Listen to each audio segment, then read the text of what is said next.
దైవత్వం యొక్క సర్వ పరిపూర్ణత. అంటే ఇంకా యేసుక్రీస్తే సంపూర్ణమైన దైవము, యేసుక్రీస్తునే సంపూర్ణమైన దైవత్వము. అది క్రీస్తులో, యేసుక్రీస్తులో శరీరముగా, అంటే మనం యేసుక్రీస్తుని శరీరంగా చూసినప్పుడు ఆయనంతా దైవత్వము లక్షణములను కలిగి ఉన్నాడంట, దైవత్వం.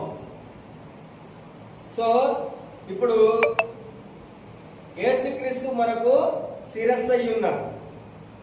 మనం ఏమై ఉన్నాము చెప్పండి? మనం ఏమై ఉన్నాము? శరీరం. యేసుక్రీస్తు మనకు శిరస్సు, మనం ఆయనకు శరీరము. దైవత్వం యొక్క సర్వ పరిపూర్ణత ఎక్కడ నివసిస్తున్నది? ఎక్కడ నివసిస్తున్నది? శరీరంలో. ఇప్పుడు మనం చదవండి, మళ్ళీ చూడండి.